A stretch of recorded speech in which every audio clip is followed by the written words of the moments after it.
所以呢，我们在泰国的人呢，就问安的时候是两只手在这里告诉你说萨瓦迪卡啊，就是你好吗？啊，是这样子啊。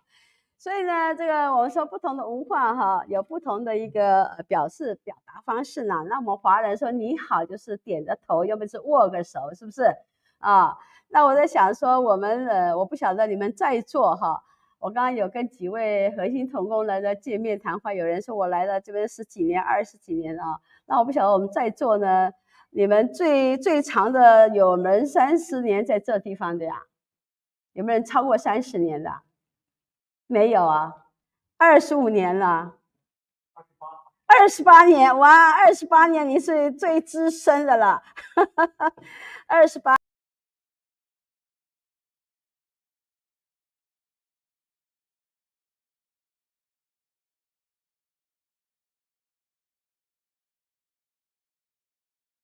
稍微自我介绍一下啊，我是台湾人，那我先生是香港人，后来我结婚之后呢，就到香港10年，我都学了广东话。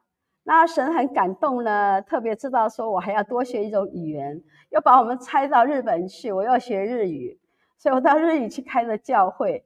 那7年之后呢，神说还不够，又把我们2个夫妇要派到泰国，我又要学泰语。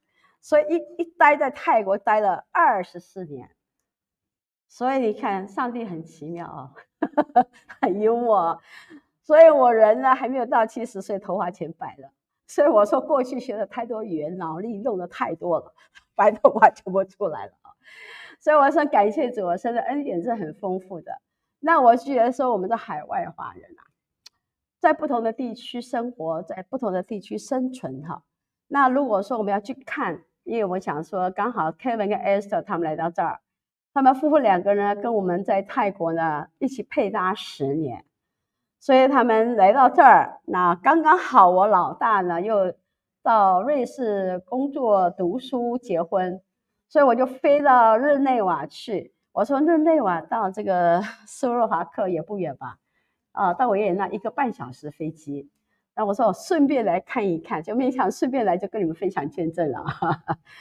那我现在背景是这样子，我本身是宣教士的身份，那时候我们是加入香港的宣道差会的一个宣教机构，所以我们就在日本建立教会，在泰国建立教会，所以后来我们就觉得年龄差不多了，我们就提早退休。那提早退休呢，我们就发觉到说，现在全世界有个趋势，很多的家庭出现问题，更不要说基督徒吧，也不要说传道人吧，很多的教会的弟兄姐妹的家庭呢，忽略被关顾啊，所以我们发觉到说，我们必须再回到圣经的本质哈。从圣经创世纪第1章就讲到一对夫妇是谁啊？亚当夏娃。如果你读创世纪下来啊，很多的家庭被上帝记住下来，那很重要的一些信息我们都去忽略去看了。所以我就发觉到说，我们华人基督徒哈，特别是华人的教会，如果我们不注重我们的家庭，我们怎么可能建造一个健康的教会？你们同意吗？如果没有健康的家庭，怎么可能成立一个健康的教会？所以我听到你们的几位同工都分享说，他们是夫妻一起移民来到这儿，那夫妻一起投入教会的服事，那我觉得是蛮健康的。不只是夫妻2个人，孩子也投入服事，对吧？已经有第2代、第3代都在这地方嘛。我想问一下，你们有2代人都在教会的举手。哇，你看哦，1、2、3、4、5、6、7、8、9啊 ，OK， 那有没有3代人在教会的？3代人的，哇，因为他爸爸在，开始了 ，OK， 也是有2个 ，OK， 有没有人4代的？有啊，OK， 所以你们有3代人，有2代人啊、哦，还有人是第1代的基督徒，是不是？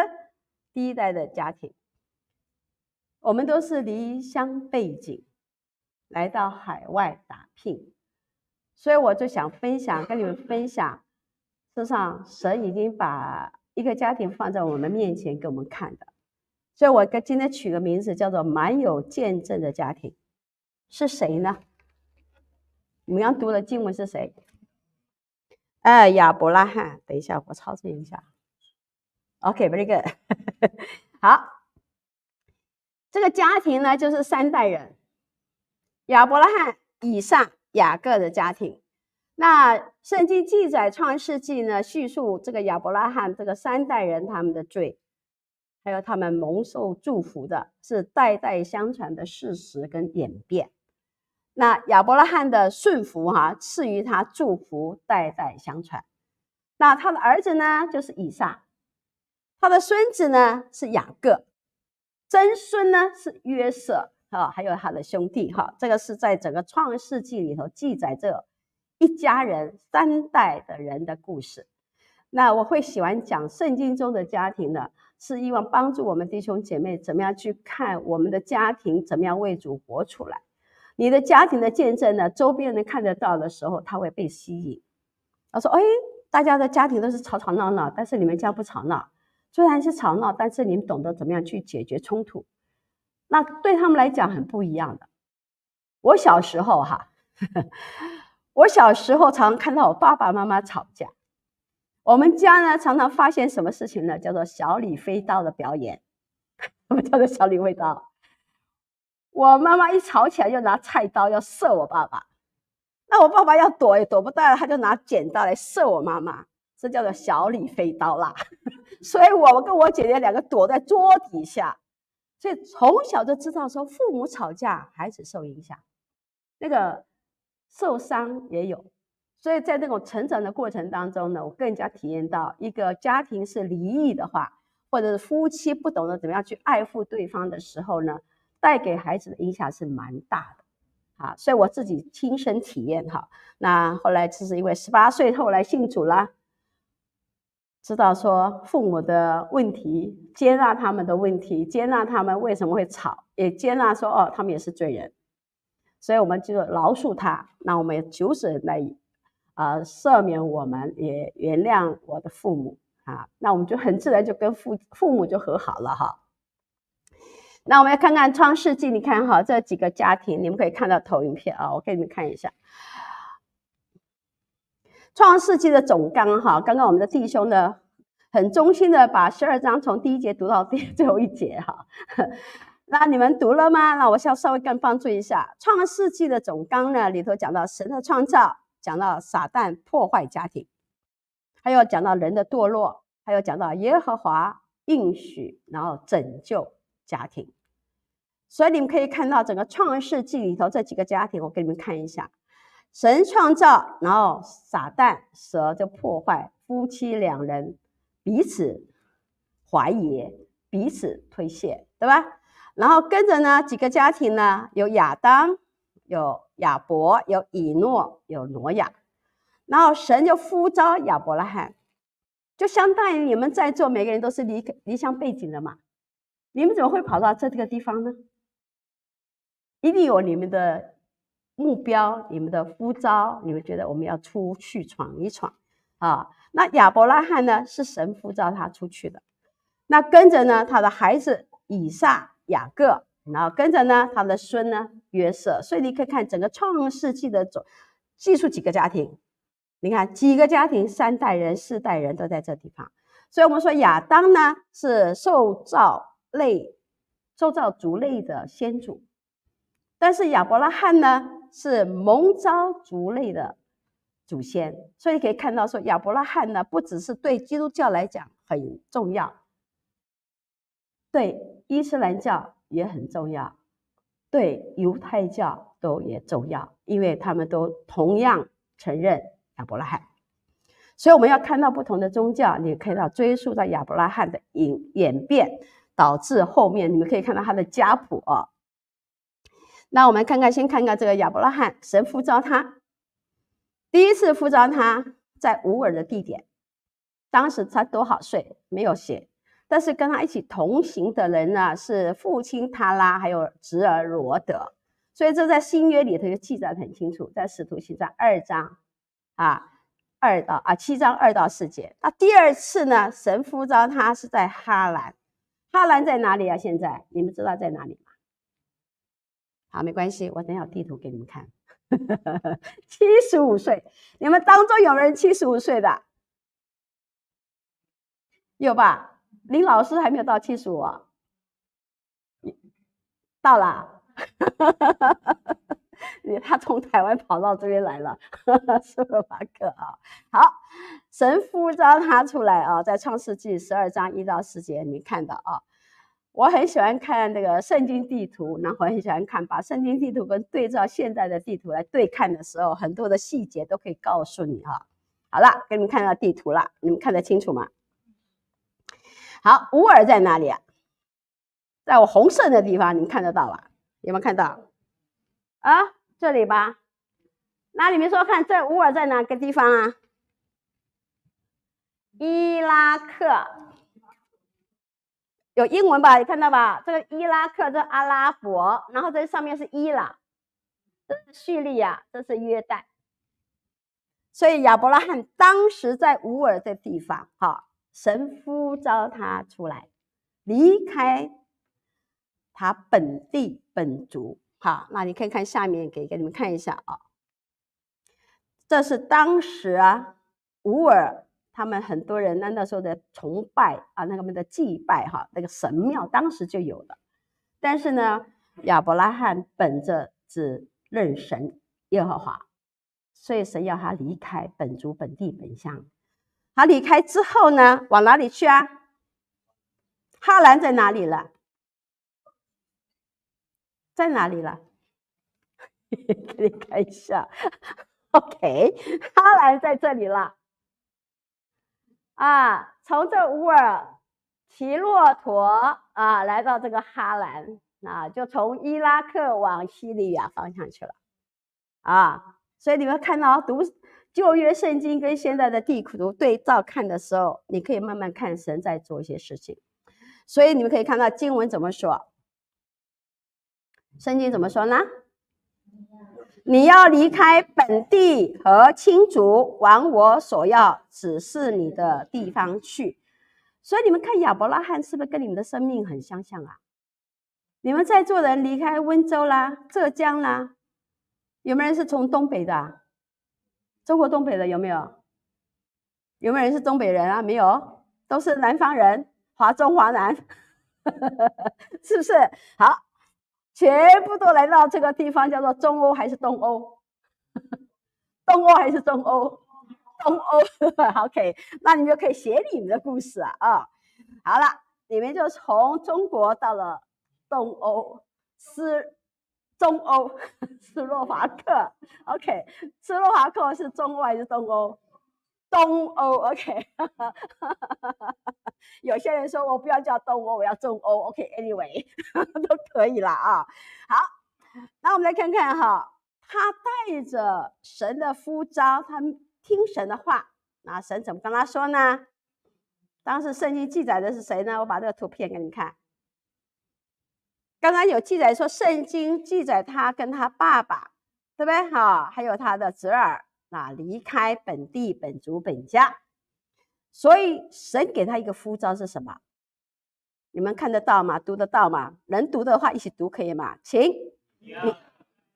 你往我所要指示你的地去，我必叫你成为大国，我必赐福给你，叫你的名为大，你也要叫别人得福。为你祝福的，我必赐福于他；那咒诅你的，我必咒诅他。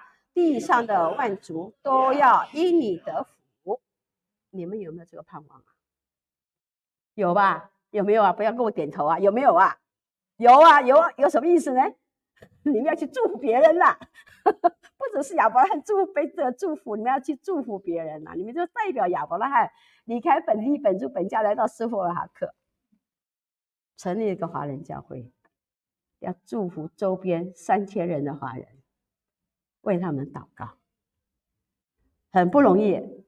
但是呢，你们可以看到我很喜欢讲亚伯拉罕的故事。那我也很喜欢看他在做什么事情啊，你们可以看看啊，他做了什么事儿。这是他们家族的啊，你可以看到我刚才看到那家族的人口啊，举家迁到哈兰，所以哈兰呢后来叫做什么？拿鹤的城。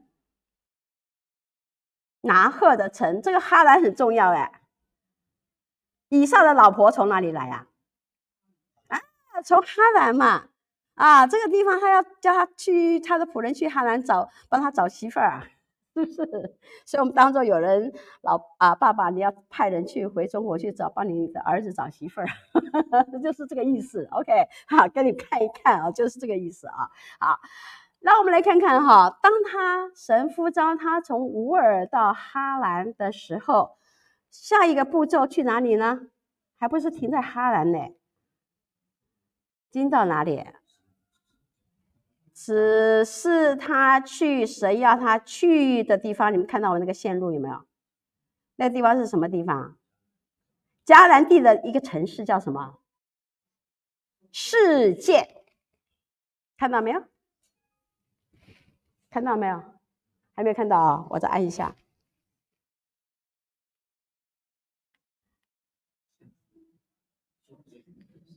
示剑，如果你读过旧约，示剑发生很多事情，对不对啊？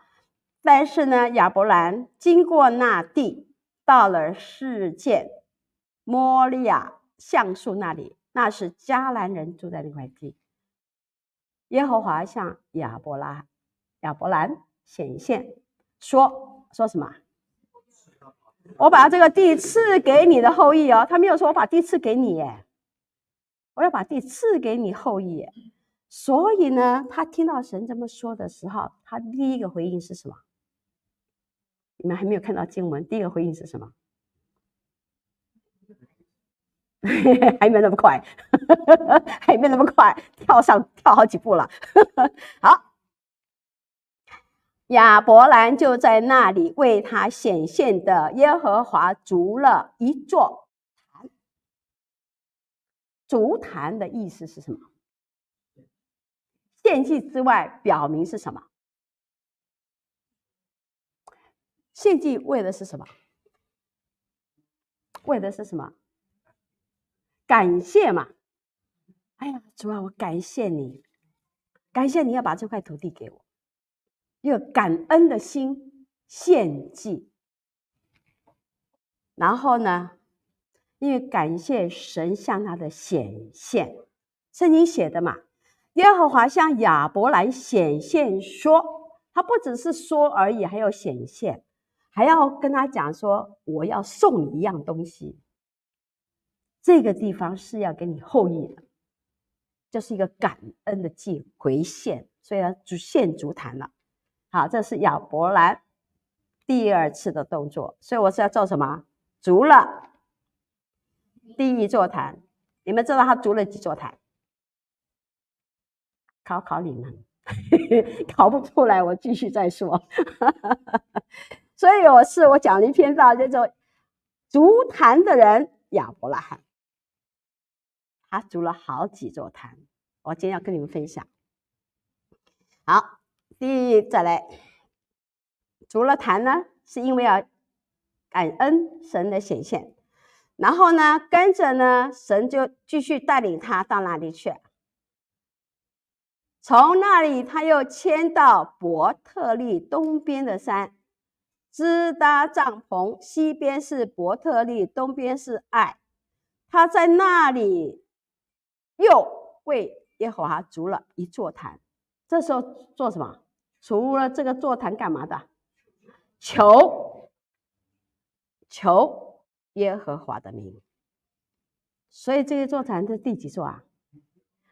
第二座啊，记得啊，第二座坛了啊。所以呢，亚伯兰呢就往哪里去啦？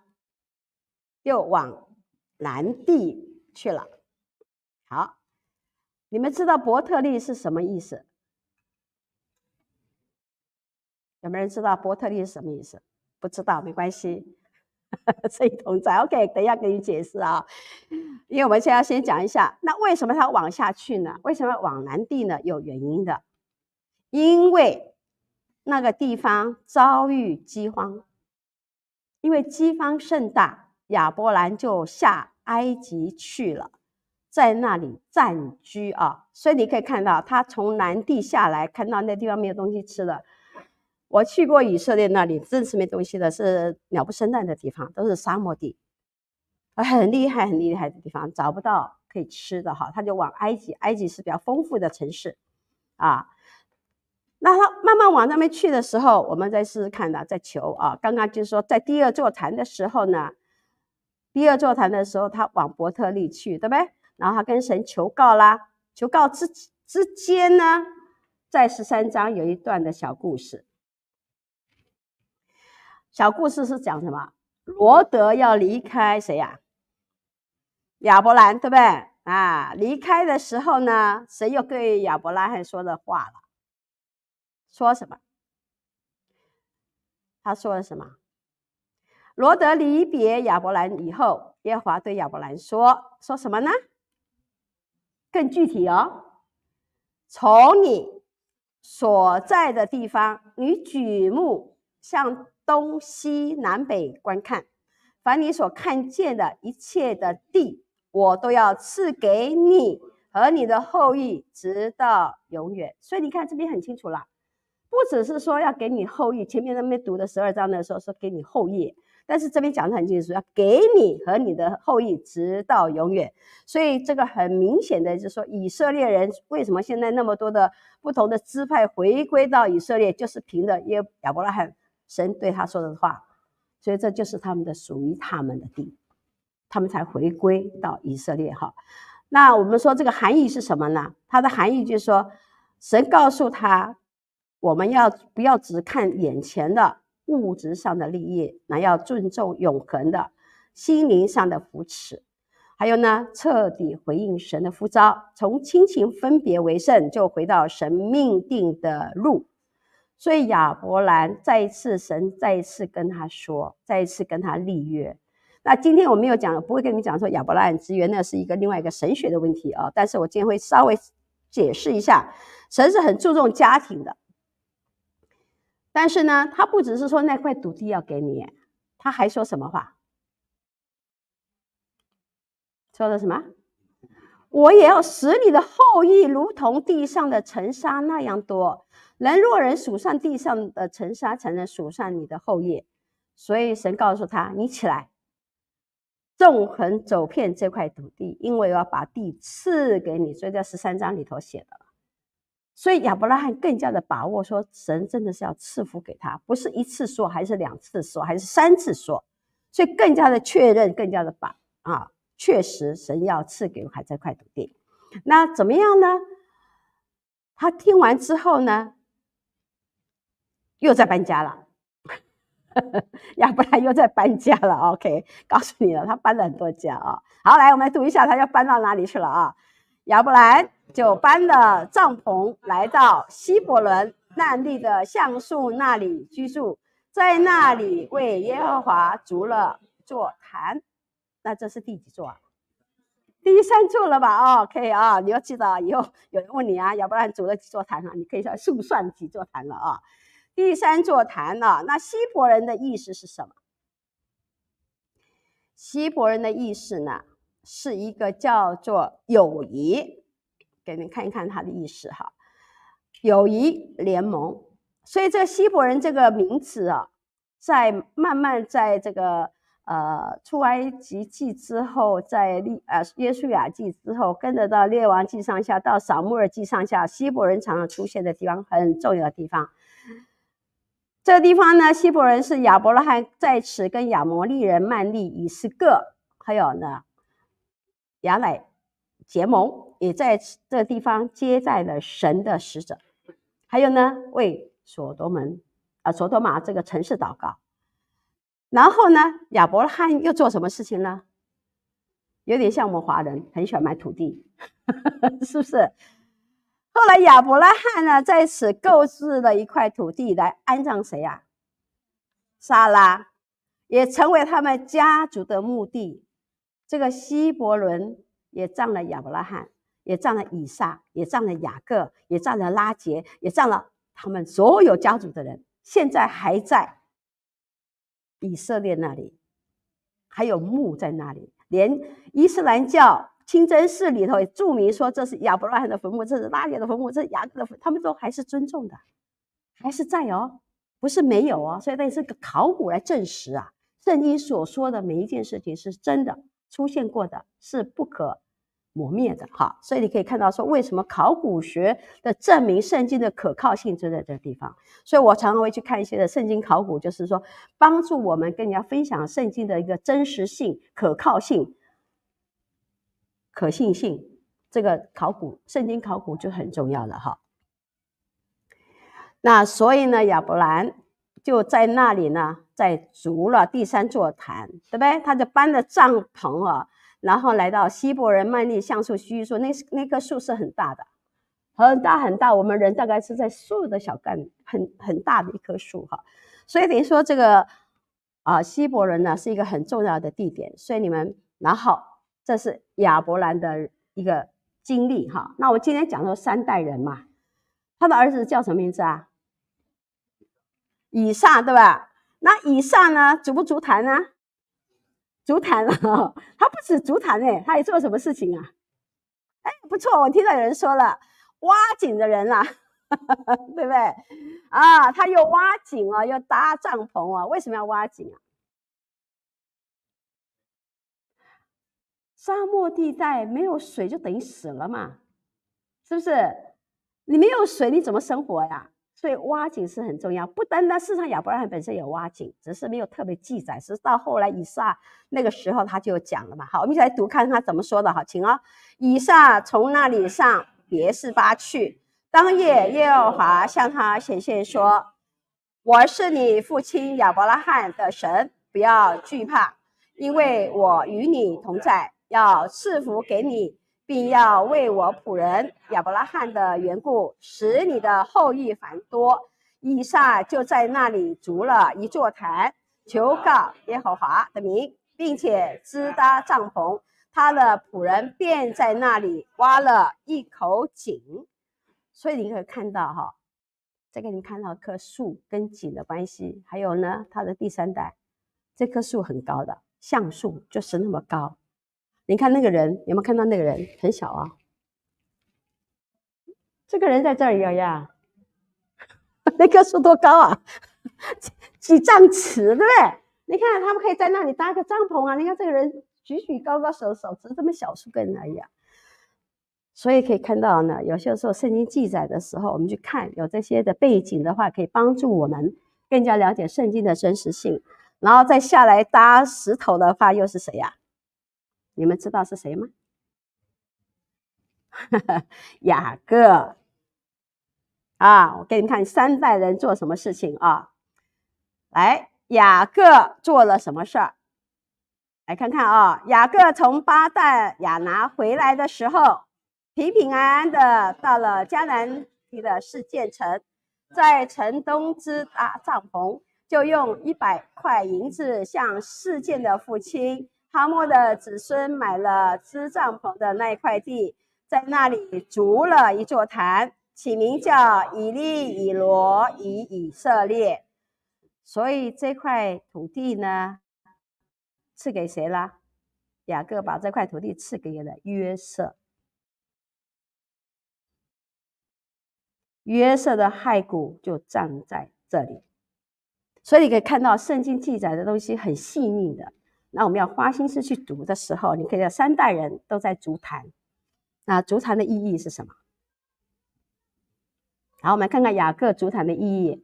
以撒呢是很少事迹的，很少写到他做什么，但是就在这个经文里头只记载，除了以撒呢娶了利百加之后，就没有什么事情在记载他，但是有讲了他筑坛，也讲了他的挖井，对不对？但是雅各比较多的记述哈。那我们来看看雅各有没有筑坛呢？雅各筑坛在这里啊。好，我们来看看啊，雅各怎么筑坛，一起来读一下，好吧？请。神对雅各说：“起来，上伯特利去，住在那里，要在那里筑一座坛给神，就是你逃避你哥哥以扫的时候向你显现的那位。雅各就对他家中的人，并一切与他同在的人说：你们要除掉你们中间的外邦神，也要自洁，要依撒。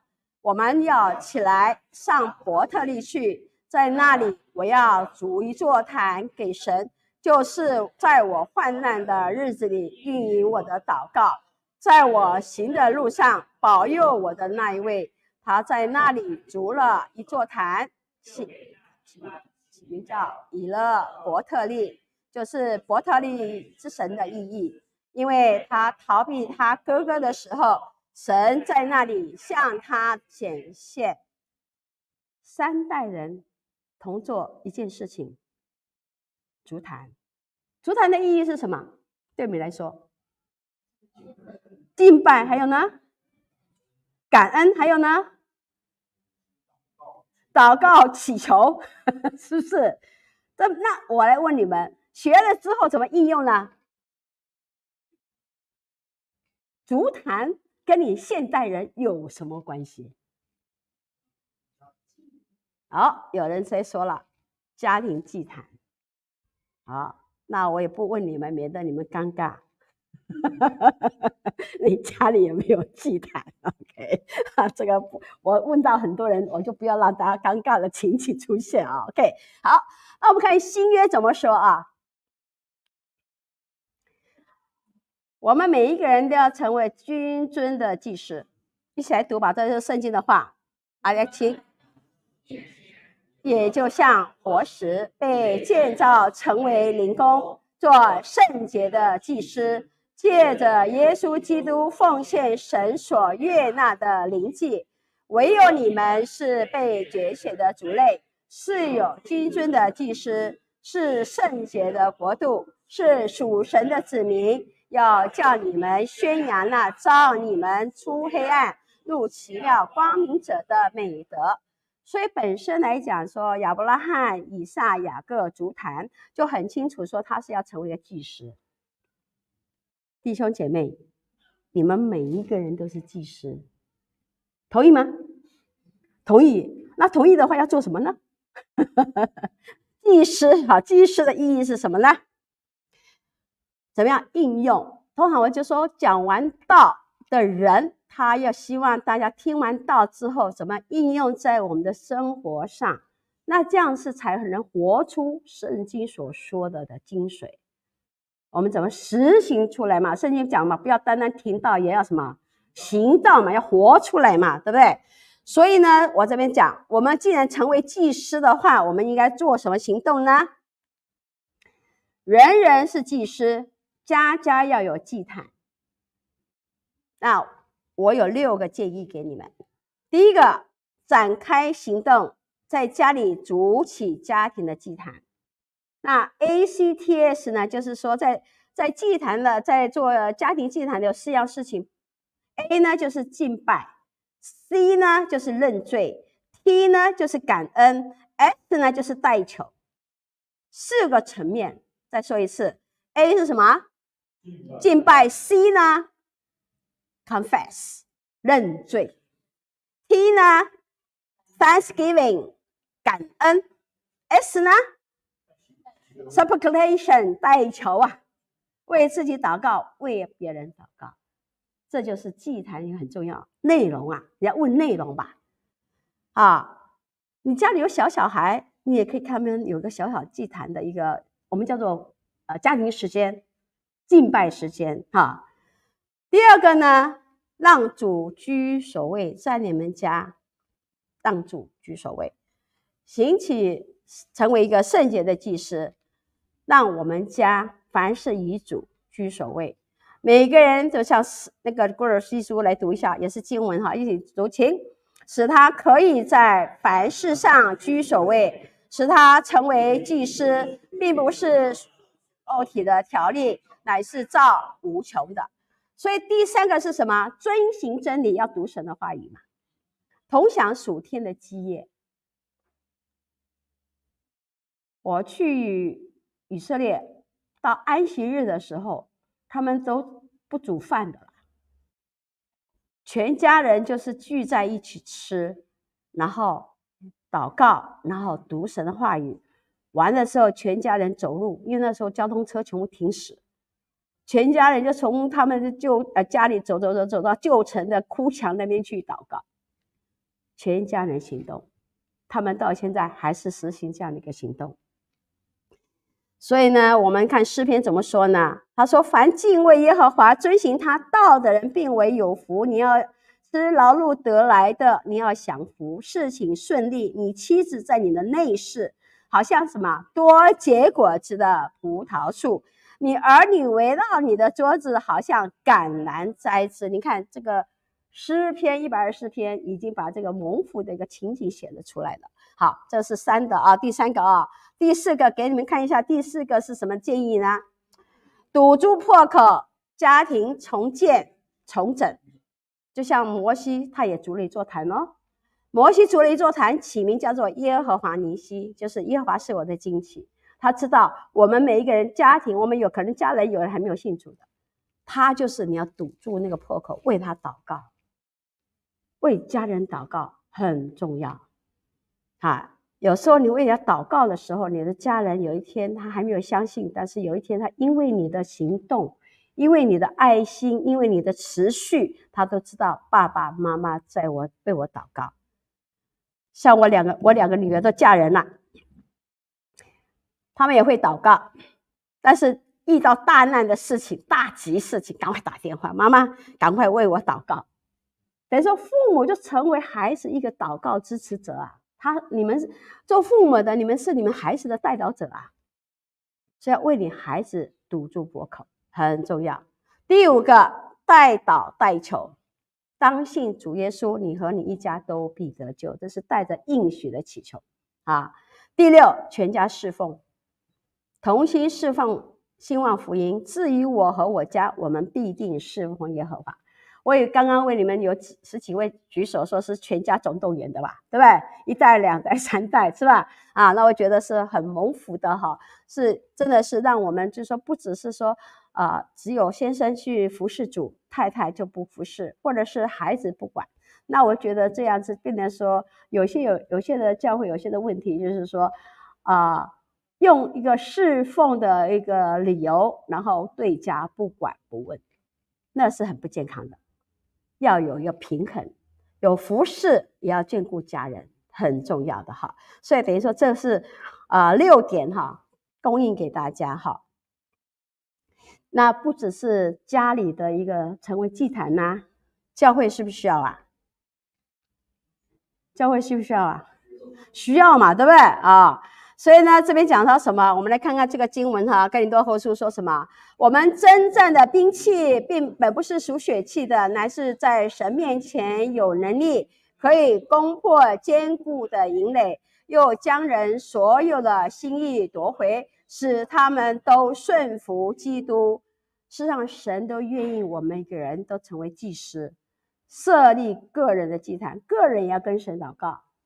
还有呢，在家设立祭坛，在职场设立祭坛，在教会设立祭坛，甚至在国家也设立祭坛，很重要。我常在服侍在开拓教会的时候他带领人家信耶稣，都遇到很多拜偶像的。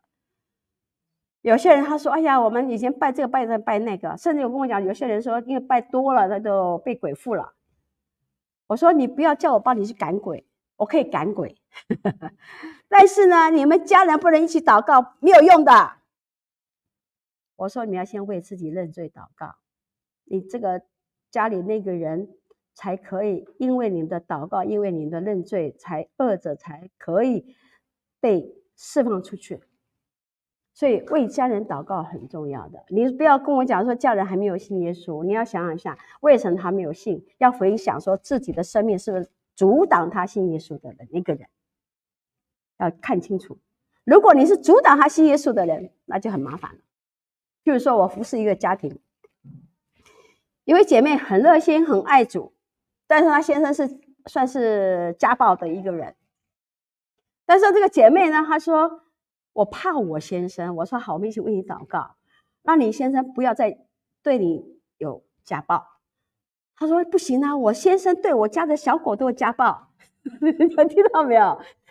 他把家的2个小狗往墙壁丢的呀，所以他每次要回家，那狗都躲起来，躲到桌底下了，因为他知道啊，等一下这个主人发疯了，等一下就把他怎么样，他就害怕了。后来我们就为他祷告，我说好，求主坚定姐妹的心，然后说我找机会到你们家去拜访你先生。他说你不要来，你不要来，等一下他对你下手。我说对我下手什么？我没关系了，我们祷告吧。他没有对我重力打我，但是对我丢啤酒罐子。我说没关系，至少没有打到我，打到墙壁。那后来我就跟姐妹讲，我们继续祷告，让你先生看到我们不是指责他，我们要知道他里头的苦。后来才知道说这位还没有信主的弟兄呢，他本身也是爸爸家暴他，等于说他已经在从小就被他父亲拳脚踢的，他看不到一个父亲的形象嘛，他只能用这个方法对他的孩子，对他的女儿，对他家的狗啊。但是感谢主，就因为他打不中我，给我机会给他传福音，就是这样，他信了耶稣了。信了耶稣之后，也不再家暴了，狗也很喜欢他了。知道吧？人的生命改变了，狗都知道啊，所以很有意思的啊。所以我就说，我们要为家人祷告哈，可能有不同的处境、不同的难处，但是我们要懂得怎么样为家人祷告是很重要的哈。所以最后呢，我给大家一个看，我取一个名字，就说亚伯拉罕他是蛮有见证的家庭。虽然说圣经有记载他失败的地方，也有记载以撒，也有记载雅各不对的地方，但是至少他们这3代人家人有满心的见证，他们不计算人的恶。亚伯拉罕不计算他的侄儿的事情，他侄儿被绑架了，被抓了，他还去救他，对不对？爱的一个抢救。还有呢，听到说他侄儿这所在那个城市呢，他也跟神讨价还价，说如果20人不行，10个人不行，5个人可以吧？还是为他的侄儿那个城市祷告啊，是不是爱的代祷？还有呢，他凭着信心离开家乡，凭着信心进入迦南地，凭着信心接受神的应许，凭着信心差遣仆人为他儿子娶媳妇。所以呢，给大家分享最后一个祷告词哈，在家里设立祭坛。亲爱的阿爸天父，求你，我们一起来读好吗？一个祷告词，请。亲爱的天父，求你帮助我成为圣洁的祭司，建立家庭祭坛，时时求告耶和华的名，与家人一起唱诗、读经、祷告，述说你的荣耀，见证你奇妙的作为。我深信，当家人在一起，同心合意，求什么事，你必为我们成全。只看到家庭重建、关系恢复、社会转化、世代复兴，所以希望大家在家中的一个的家人的祷告哈。那我本来是有为女儿祷告的祷告文，我会请云清姐妹发给你们。为父母祷告的祷告文，还有为配偶祷告的祷告文哈。等一下就会发给你，在这个 PPT 里头都有的，所以你们等一下把它照相下来哈。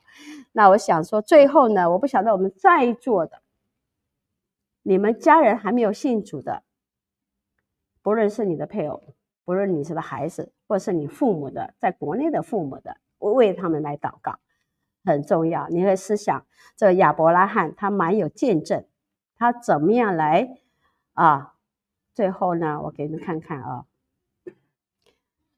几个我就不说了啊，这就是他们的家谱啦你可以看到他们的家谱因为我知道时间有限，我们等一下还有2堂的讲座然后呢，你可以看亚伯拉罕、雅各的家庭，他们也是有问题的呀，不是说没有问题。你可以看到罪跟破碎的模式也是代代相传，他们每一代都有说谎的模式，每一代双亲都是厚此薄彼、偏心。还有呢，有兄弟不和，还有呢，婚姻当中缺乏亲密，这就是他们的一些问题。但是我今天不把它问题讲出来哈，但是我要看到是说，亚伯拉罕他是一个有见证的、有顺服的见证，他愿意顺服离开神到离开本族本家，他愿意顺服神进入迦南，他愿意顺服神献上以撒。事实上，整个创世纪可以讲好几十篇的道啊，但是呢，他其中有一个失败的东西就是什么？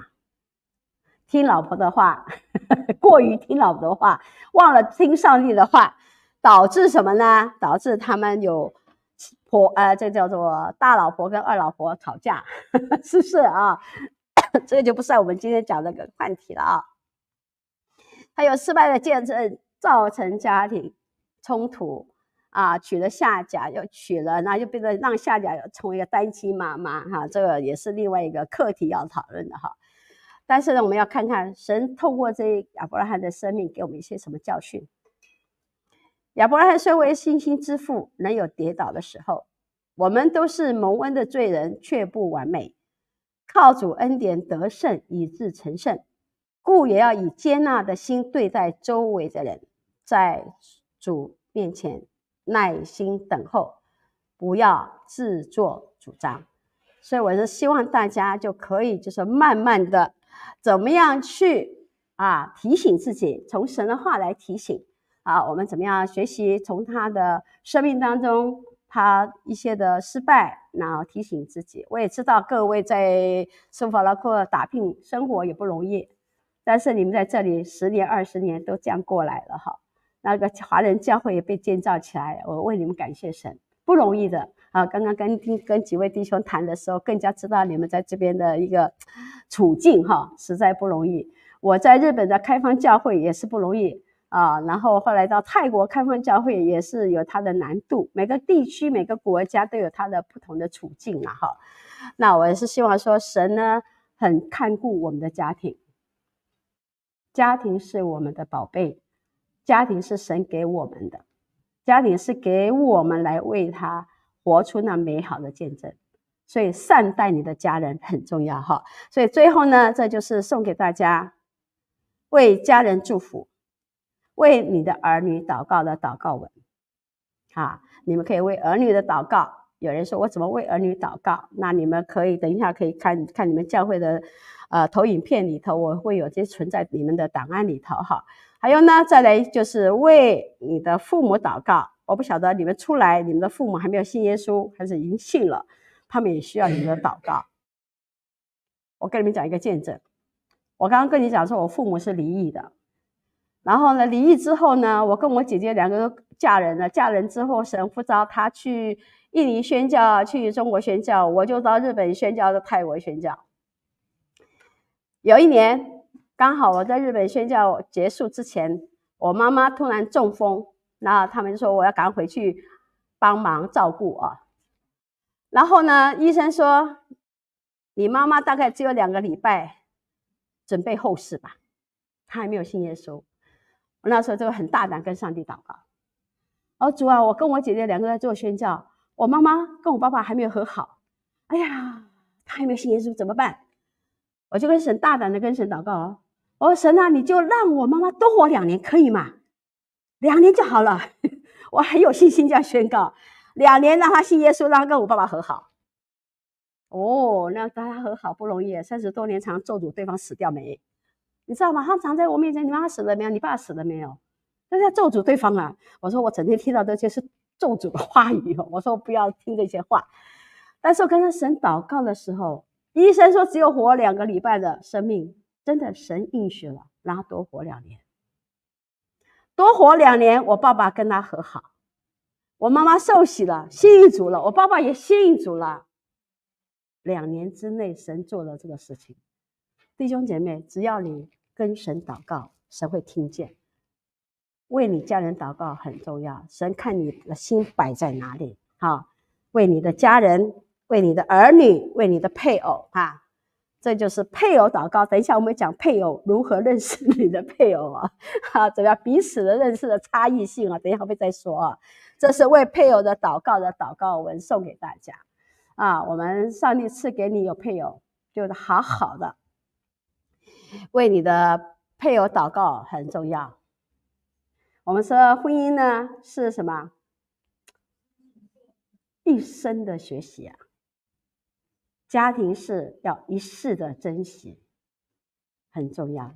等一下会再继续跟你们讲，怎么样去经营我们的婚姻，怎么样去认识我们的配偶，怎么样去认识预备我们的孩子进入婚姻，这些都是很重要的哈。那我想在这时候我们就做一个结束，但是我求圣灵来对你们说话，我们做一起的祷告。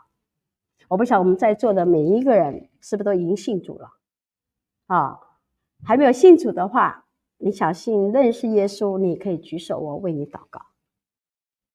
我们可以每个人安静下来哈，你们可以为自己祷告，为你刚刚听到的，或者是我们当中的有人觉得我想试试看来信耶稣，你可以跟神祷告。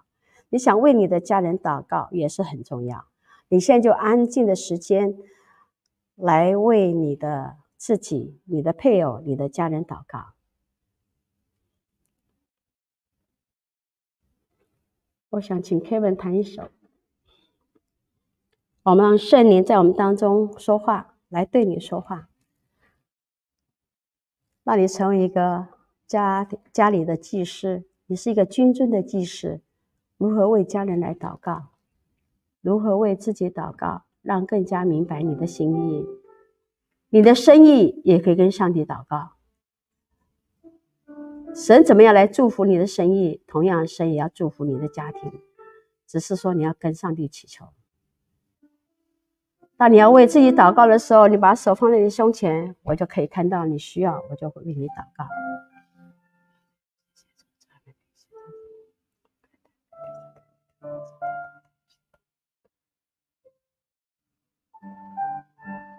你心中还有什么的重担？上帝是听祷告的神。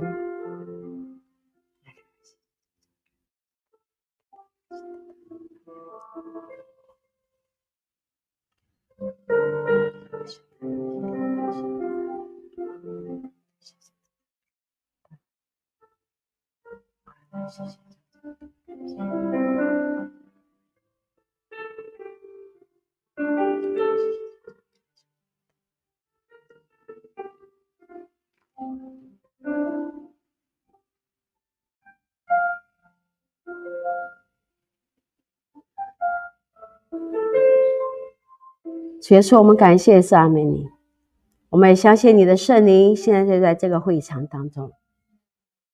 主啊，你的灵现在触摸我们在座的每位弟兄姐妹，主啊，他们在你面前的祷告，他们每一句话你都听见，也是听祷告的神。主啊，你愿意祝福我们每一位弟兄姐妹，他们的家庭，他们的家人，他们的事业。有些时候他们无法把他们的难处来向人诉说，甚至配偶之间可能无法说出来，甚至无法向他们的儿女来说他们的重担。主要甚至有些的儿女他们有重担，他们也不想让父母有重担，大家都为彼此家人在担忧，但是没办法好好的说出来。但是主啊，我相信你圣灵是在听祷告的神，主啊，你来安慰每一个人的心。主啊，我们知道在这里的生活是不容易，但是主啊，我们求你赐下你的恩典在其间，你圣灵的安慰在其间。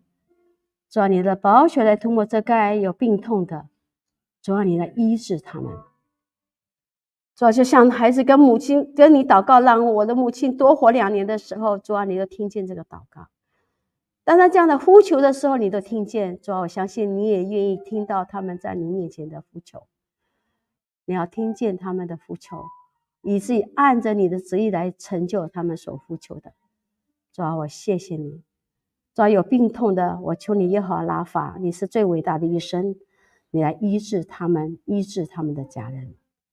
主啊，甚至他们的经济上的问题，甚至他们的开店的问题，他们公司企业的问题。主啊，你是耶和华以勒，你是预备的神。主啊，他们跟你祈求的时候，你为他们预备亨通的道路，让他们经历到你是丰丰富富的神，你会听他们的祈求。主啊，我感谢你，当我们弟兄姐妹有软弱的时候，主啊，你是耶和华尼西，你帮助他们，提升他们，让他们靠着你，他们得胜，而且得胜有余。主说，我谢谢你，主啊，你也赐下你喜乐的灵来高摩我们每位弟兄姐妹。